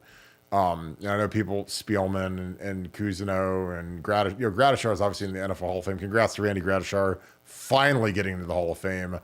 So it's tall cotton to say that you're one of the best linebackers at Ohio State. But I think Gabe Powers has got a chance to be really, really good at Ohio State. But again, when you only play two linebackers, it's that much harder to get on the field. The olden days when you played three linebackers, way easier to get on the field. So he's been not good players, but he's going to be a factor this year. I think he'll be a demon on special teams, and he'll rotate in with Cody Simon. Nevada, your thoughts? Mike Gillickson says, getting on late, love the show. Who do you guys project from this year's scum players jumping ship this season? Any new word on Gabe Powers? What are your thoughts? Yeah, I'll start on Gabe Powers because I don't want to bury the lead. But yeah, Gabe Powers, terrific player. Like you said, Cody Simon though is going to be a monster this year. I mean, like he is going to be so good this year. We are in for a treat with him, and to have him flanked by either or both of C.J. Hicks and Sonny Styles. I mean, in terms of just at pure athleticism, say the most athletic linebackers we've ever had at Ohio State. In terms of a tandem or pair or whatever it is, I mean, it'd be hard to come up with a group that was more athletic, maybe more physical, maybe better players, but in terms of just pure athleticism, I mean, these guys are elite of elite, and that's going to be a lot of fun to watch. Gabe's just stuck behind some guys, but he's going to play, and he'll play on special teams. They're going to play everybody this year with this expanded schedule, with this kind of march towards depth. They're going to do it. They're going to be playing. And when he plays, Gabe Powers is going to play well. He's a heck of a player. Whenever he's out there on the practice field, he flashes. And I'm looking forward to seeing him because he's a throwback type of linebacker, and I love kids like that and can't get enough of them. As for Michigan, I'm going to call it right now. Their quarterback Orji, he's going to be the one that's going to transfer. He's not going to even start this year. They're going to start Tuttle. They're going to start that seventh-year guy, Tuttle, who we've told the story many times. He was the quarterback that Ohio State went out to see. They needed a wide receiver for him to throw to, so they got a kid named Chris Olave to come for him to throw to, and they're like, we'll pass on Tuttle, but we like this Olave kid. And that kind of went down. That story's been told a bunch, but Tuttle he's literally in his seventh year, which I don't even know how that's even freaking possible. I think it's ridiculous personally, but I think he's going to be the starter, and I think Jaden Davis will be the future. He's going to be gone because Orji can't play. The kid cannot play. So the idea that he was going to come in and be Vince Young or some combination of Vince Young and Dan Marino and Steve Young and Joe Montana and whatever. I mean, I literally can't throw the football. So I think the seventh. I'm going to call the seventh year. Journeyman is going to start over Orji, and I think Orji will be the first one on the bus out of there, and he'll play, he'll play at Akron or Toledo or something like that. Yeah, I think your nails on that one. Mike Green, thank you for the 5. Appreciate you, my friend. Do we still get Sanders, David Sanders Jr. after all the farmers showing up to Nebraska? That's hilarious. And how does the team up north still love Jimmy after using him like a footstool? Another great question. I love where we're at with David Sanders Jr. Nothing's changed. I think, I don't know if Ohio State not having an event this weekend was good or bad or stupid or whatever. I mean, I think that a lot of schools had it. They had good attendance. I think if you could have the event, and even if you just have an event and it's just called David Sanders Jr. Day, and he's the only guy there, and you've got all 20 coaches, riding around on golf carts with David Sanders Jr. It keeps him away from Nebraska and Tennessee potentially, or at least keeps away from one of them, because he can't go to all of them. But I don't know. I like where we're at with it. I thought that the Nebraska thing was kind of cringy. They're chanting for David Sanders Jr., and it's like, I I don't know. Like, I mean, like if that sways the kid, then he's not going to be any good anyways. And I think this kid wants to go to the league. Again, Josh Simmons, I think, is going to be critical because that is true development from Justin Fry. If that kid turns into a first round pick, then hey, kid, I don't know what you're waiting on. You got Paris, you got Dewan, you got this kid. Offensive tackle development university is what we're going to rename our school to. So I like everything about where we're at with David Sanders Jr. I know that our collective, our dominating collective, the foundation, is very, very ready to roll on David Sanders Jr. So that's good. So yeah, like I said, I don't know what else we could possibly do to get this kid. And then two, how does the team at North still love Jimmy after using them like football? I That has to be the weirdest relationship I've ever seen. Because Jim Harbaugh played for Bo, so he's a Bo Schembechler guy, Mr. Michigan, but he's an abrasive a-hole of a human being. He loves to play dumb. He doesn't know why anybody questions him or why he loves to play dumb about everything. Like I literally watched his press conferences with the LA Chargers just for entertainment at this point, and then I feel bad for the Joey Bosa's out there, but he is a weird dude.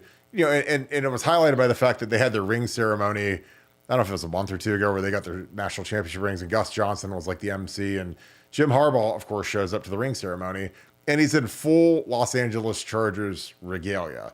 And I'm like, don't you think like a guy that played at Michigan, played for Bo, won a national championship at Michigan, coached at Michigan, don't you think you could maybe dig out one of your old Michigan sweatshirts, maybe for the team pick or for the group pics or all the selfies with your former players? Nope. I'm gonna wear my powder blue. And again, I was just like, I don't know why that rubbed me the wrong way, but it would be like if Urban wore like a Jacksonville Jaguars thing to like an Ohio State, national championship 2014 event. It's just like stupid. But again, that's me. Maybe I'm old fashioned. Nevada, your thoughts? Do you still think we get Dave Sanders Jr. after all of the farmers showed up at Nebraska's visit? And how does the team at North still still love Jim Harbaugh after using them like a footstool?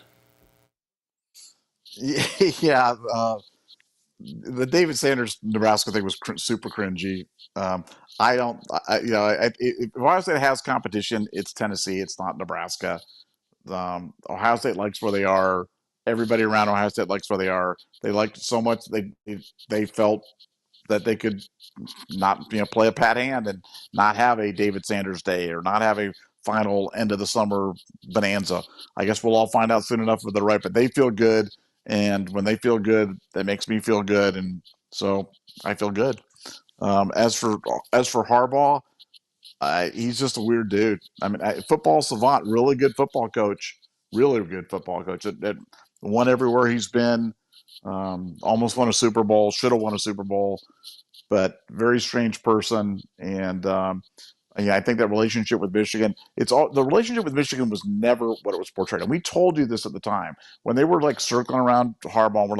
They're like, look, they're supporting him. Ward Manuel's supporting him, and they want an extension, and they want him to be here, and they're all together. Why couldn't we have that type of unanimity? We're like, no, that's not what's going on. In private, they're killing him. They're throwing him under the bus. This extension has got specific language about NCAA sanctions, so they could throw him. Can you imagine if Jim Harbaugh had signed a contract with Michigan that has got real language about if there are NCAA sanctions, your contract is null and void and you're fired? Can you imagine him ever signing that? No, that was never, ever, ever, ever, ever, ever, ever going to happen. But the Michigan insiders were telling me that it was. They were telling me he was flying back to Schembechler Hall. He's landing. The plane is landing. We've got the plane is landing. We've got it in sight right now. Jim Harbaugh's walking off the plane, holding his pen in his hand. I mean, and then he announces signing with the Chargers. So that was as cringy as the Nebraska thing was. The Michigan insiders missing on Harbaugh signing with the Chargers was the cringiest. I think that gets the cringy award for 2023 or 2024 or whatever it was. But that was bad. That was just so bad. And no, I think they'll always be grateful to him for getting the national championship, but they know they cheated. There's going to be a huge stain on the program about it, and I think there's a very good chance it gets vacated. I'm not calling for a vacation. I'm not. Oh, Nevadabuck said it. I think there's a very good chance. I think if you're on the logic train of they were cheating in 2023, as evidenced by, if nothing else, forget everything else, by Conor Stalions being on the sideline at the Michigan State game, dressed in spy gear, spying on them, then you know what was happening in 2023. Every game up till the time he was fired should be vacated. And at that point, they shouldn't have been eligible for the national championship. And I think that should be vacated. So I really think that could happen. And then wait till the hammer starts falling on Michigan, and then we'll see how cozy the relationship is with Big Jimmy.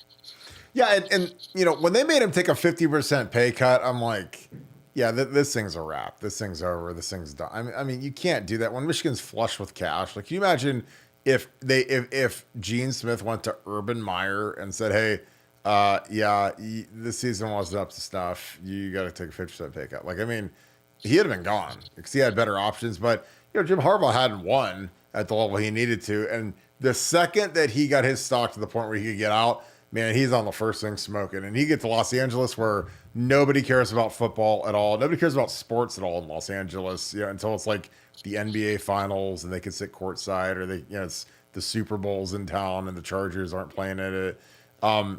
He's like, I'm going to go out there because nobody even cares. Nobody knows who he is out there. And he took his whole staff with him. Again, the way he rated the program is something, if I was a Michigan fan, I would never forget what that guy did. He took your strength coach, he took your DC, he took a bunch of your position coaches. And again, he's like, hey guys, I'm on the last train to Paris, man, get out of here. And it's like, you guys want to jump on. It's like, and they're like, okay, see ya. Like, go blue. Hey, bye kids. Appreciate you guys. You guys can deal with this giant turd that's coming your way. And I just I would never forgive him. But again, that's just me. And again, I don't, I'm big into forgiving people and whatever, but it's like if Urban would have taken Mickey Marotti to Jacksonville, which again, I think that was a death sentence for him when he didn't take Mickey, but he didn't want to screw Ryan over. So he didn't take Mickey. He didn't take anybody except for Ryan Stamper, who like really nobody cared about and you could replace easily. But you take a strength coach, he's like the number 2 guy in the whole building, and he jacked him and took him to the NFL. So it's, whew. Again, I guess you could forgive that, but I would never forget that one. Sean Shuck, what is up, brother? Thank you for the 5. Hope you're doing good. Here we go, Nevada. The free money machine, the Scoop ATM machine activated. The line has dropped to 8.5 on Michigan total wins. What are your thoughts, Nevada? I mean, we told you. I mean, we do. It's one thing to say about wagers, and you say them after. Every wager is obvious after the fact, but we told you guys beforehand. When this came out, the line came out at 9.5, and we're like, guys, bet the under. You can go back and play the tapes. And so for the move to go from 9.5 to 8.5, that is a gigantic line. I've talked about this before, but you could middle that line really easily. Bet Michigan under 8, 9.5 and over 8.5, and hope they end up at 9 and you win both bets. And because that's 9-3 regular season, very realistic for them. I mean, probably aggressive given what's going on with them right now. Will Jack Tuttle lead them 9-3? I don't know. I mean, it feels more like 8-4 or 7-5 to me. But yeah, we told you at the time 9.5 was too high. Bet the under on that. We called it. And like I said, to move a full game down on a win total on a 12-game regular season, that is just enormous. Millions of dollars have to flow to do that. That is not moved by 50 grand or 100 grand or something. That is millions of dollars to move a season-long total down like that. And it just shows you how little respect Michigan football is getting for 2024. Yeah, because like I said, just look at the schedule. They got to go to Columbus. They got Texas coming to town week 2. So, I mean, they don't have a lot of time for that line to get sharpened up. But they got Texas coming to town week 2. And they got Oregon coming to town. So they got 3 of the top 4 teams in the country on their schedule.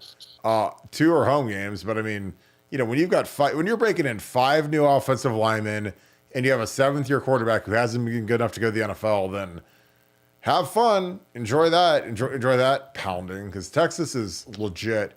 They're going to be really good. They got really good skill guys. They reloaded. They lost some, Xavier Worthy, Adonijah Mitchell, but they went out to the portal, man. They got some beasts, and they got Quinn, and whew, and they got a great offensive line. So that is going to be really fun, and I can't wait for that game. Buckeye BA, thank you for the 5. Appreciate you, my friend. I think the team at North Sanctions will kill them with the bigger and better Big Ten Conference teams. Nevada OH. Yeah, I agree. I think that the Big Ten is ferocious now. I mean, it is every bit as good as the SEC in my opinion. Adding Oregon, adding Washington, adding SC.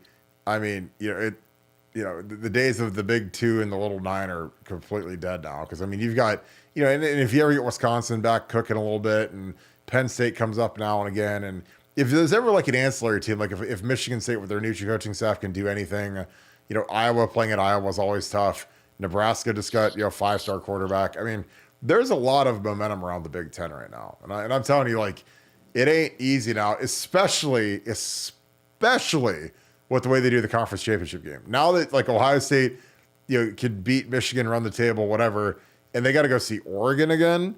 That's way different than playing Iowa or Northwestern or Purdue or whatever turd sandwich you're going to roll out there, because that is going to be something I don't think is talked about enough. Is like, hey, we just beat Michigan, yay, go, gold pants. But God, now we got to go play Oregon again. It's like, oh my God, or whoever's that number 2 team in the Big Ten. So that is going to be a death's row type of schedule. But I love it. We're here for great college football, and this is going to be the year of incredible college football for the Buckeyes. Nevada, I think that the sanctions will kill Michigan. The bigger and better Big Ten Conference. What are your thoughts?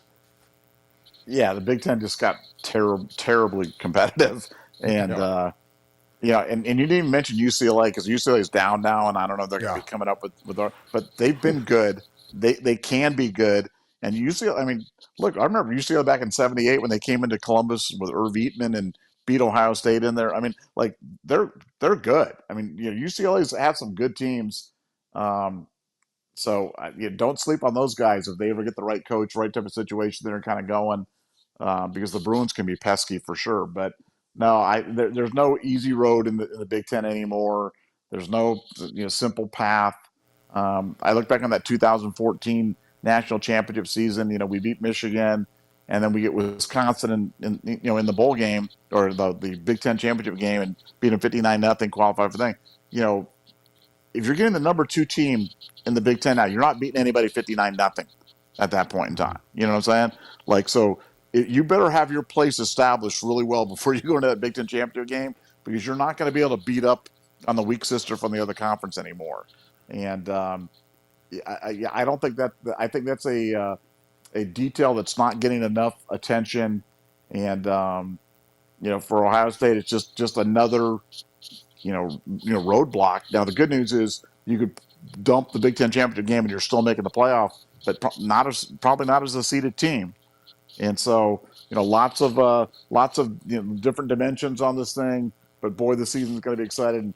If you're going to the season like this with all these roadblocks, what you want to have is let's have the most talented team in school history. Let's have a veteran quarterback with 35 starts. Let's have a veteran offensive line. Let's have a suffocating defense. Let's have a great coaching staff. I mean, we check every box, and that's what makes this season so special, and that's the reason why I'm so excited about this year.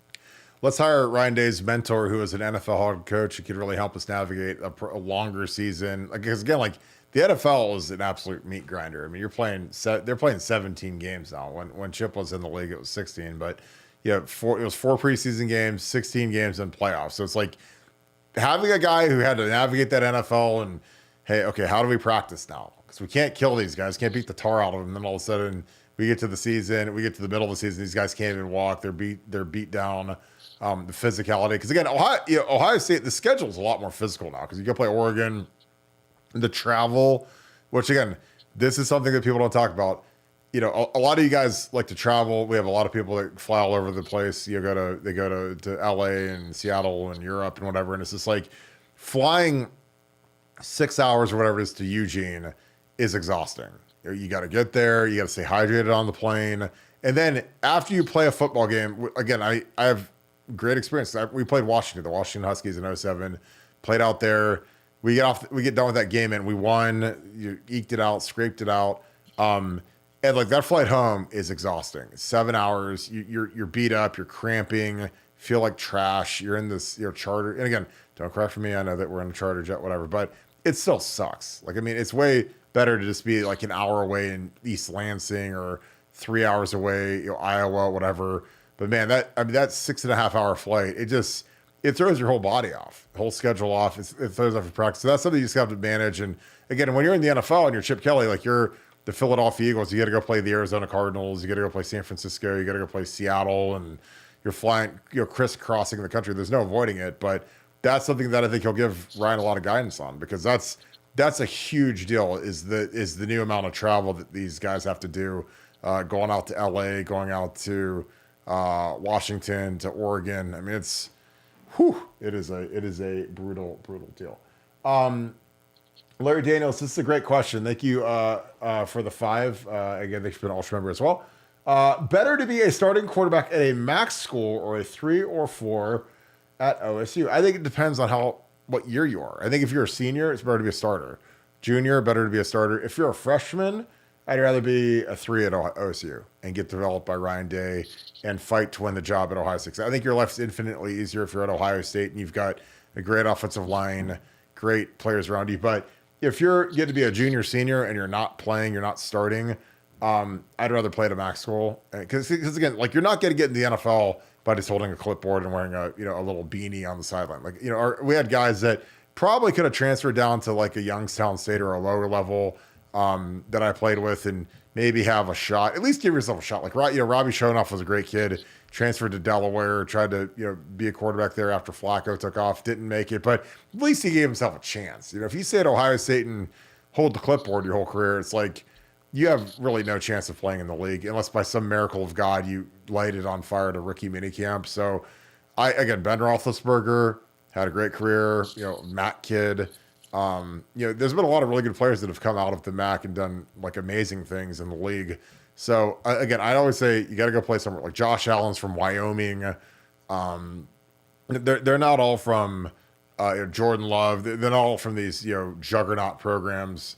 And until recently, like at Ohio State, we hadn't really put a ton of big time quarterbacks into the league at prominent spots. So I think you got to go play. Nevada, your thoughts? Is it better to be a starting quarterback at a MAC school or a 3 or 4 at Ohio State?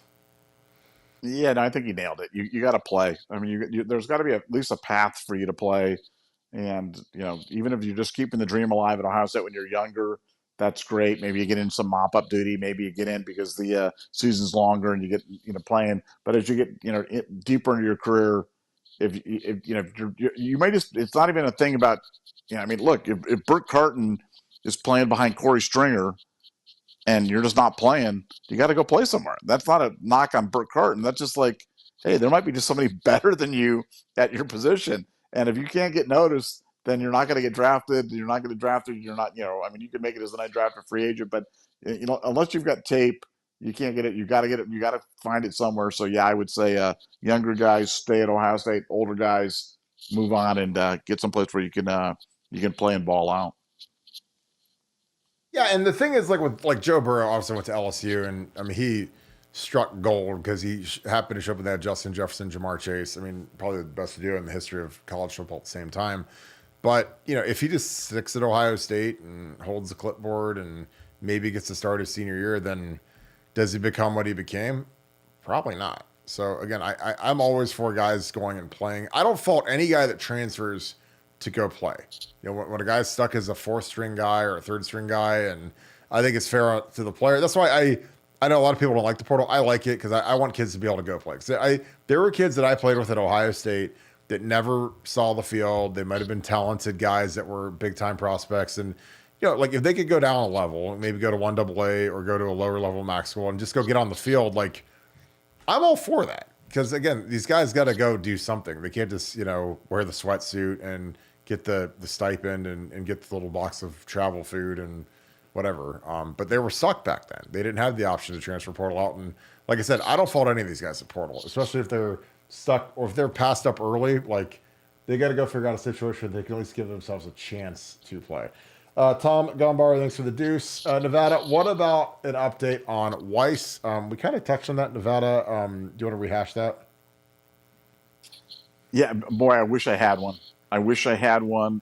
I don't have a great source on that one. Whenever you get into stuff that's criminal, um, the sex crimes against minors stuff, they've really kind of buttoned it up. We had the initial thing on, that's where kind of how a lot of this stuff broke because they were doing, computer forensics, on the computer because some of the images that were on the computer, they weren't sure if they were minors or whatever it was.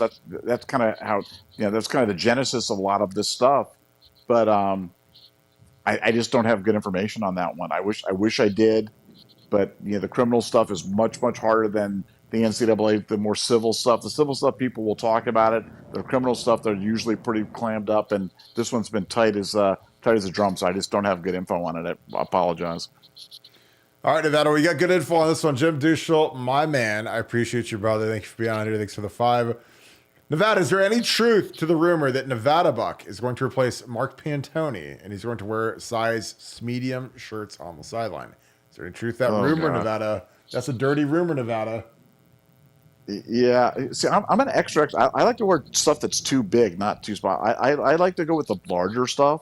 I just think it's just way more comfortable. And I've just never been a too small shirts guy. So I don't think I can. I don't think I can accept that position. Even though I'd be good at it. I don't. If I was running like the collectives, or if I was running like recruiting or something, like, man, we'd never lose a recruit. We'd never. If I had you, Kirk, like fundraising, and I was like doing the thing, we'd never lose in it. We'd get every single recruit. People would not even know what type of a wrath of terror that we would put on NIL out there. We'd blow everybody out of the water. But our path is here. That's what we're doing. But and I like my shirts extra large. So if you're buying the Nevadabuck a shirt, get them extra large because I'm sneaky big. And I like big. I don't like those too small shirts. I'm not that European stuff doesn't work for me. No, I totally agree. Totally agree. I appreciate you, Jim. You're the best one, man. Mike Green, thank you for the 5. Think about all the hot seats Jimmy created by cheating multiple coaches on crossroads seasons. I've been saying that, man. I'm telling you, guys like Tom Allen, you think about the coaches that have been fired in the last year in the Big Ten. And again, I'm not saying it was right after a Michigan game, but, when you get smoked by Michigan and they're cheating, and again, even if you're like just James Franklin, I don't think he's on the hottest seat in the world, but I don't think it's like that cool. Which I think that he's lost to Michigan a lot. He's lost to Ohio State a ton over the years, close games. And I think that when you get smoked by Michigan, it's that's the game that's the game that's a marquee game when they come to Beaver College or Beaver Stadium, excuse me, at State College, or they come to the Horseshoe, and and again, I've talked to people that are very, very important. And, they're sitting there with like the athletic director at the Ohio State Michigan game, and they're getting the signals and they're running for 70 yards, and they just have to have the perfect play call a little too many times. You're just like, man, I mean, it kills your fundraising. It kills, it makes you want to fire the coach. It makes the athletic director have to go talk to Ryan Day. It's not fun. So again, and then when you find out that they're cheating to do it, it's no different than any other story. It's like, a few years ago when the guys were putting lead weights inside the fish at a bass fishing tournament, and they cut the fish open and they found all these weights, and like these guys, they got arrested for it because they were cheating in a fishing tournament where you need the biggest fish, and they're stuffing them with weights. Like, I mean, same difference. So again, everyone that was going against them is outraged because they've been losing tournaments, losing money. Those guys look like superstars. They look like they're getting endorsements, and it was all a fraud. And again, that's like what Michigan, I mean, what they're doing is like, again, if people are impossibly stupid and they say, well, you still got to stop the play. Even if I tell you exactly where the play is going, you still got to stop it. That's the dumbest thing I've ever heard in my entire life. I mean, you go get me and any other guy. Let me be the DC and you tell me what the play is. Tell me what the pass pattern is.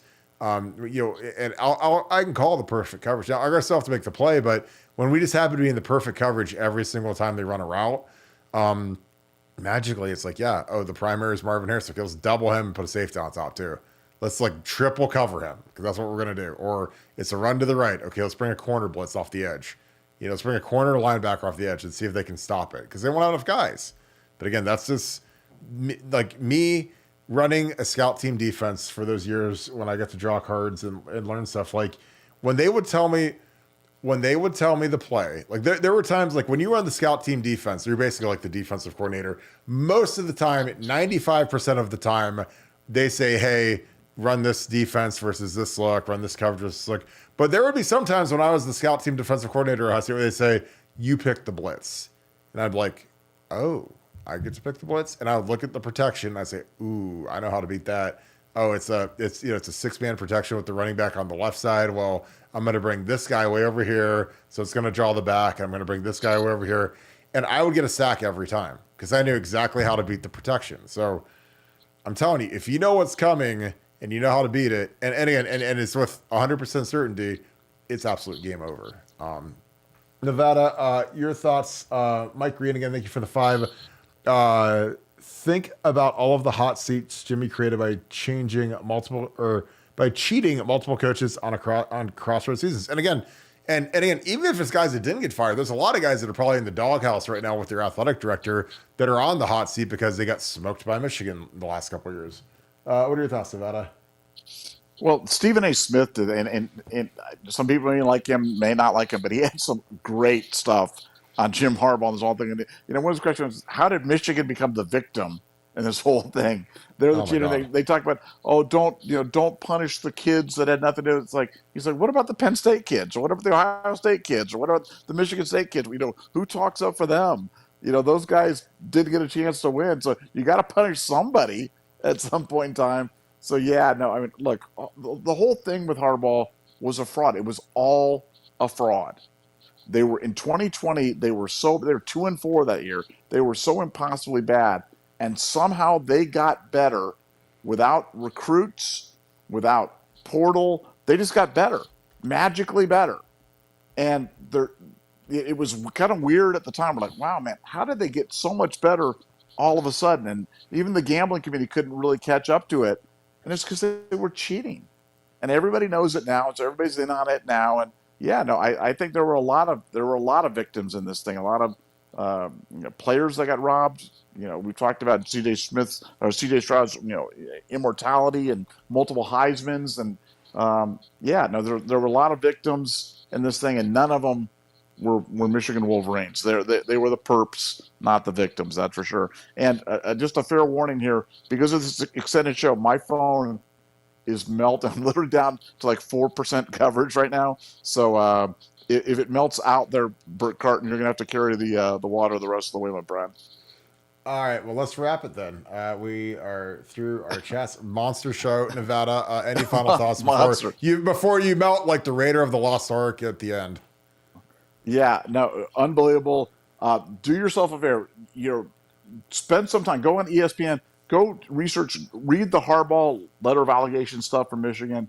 Educate yourself on this stuff. So when your Michigan fans that you're friends with say stuff, you can be like, no, this is actually what happened on this stuff. Educate yourself. A lot of it's online. A lot of this stuff goes out there. And when you read it, I think it'll bring home how bad this cheating scandal is. And remember, this is only Cheeseburger Gate. This has nothing to do with sign stealing yet.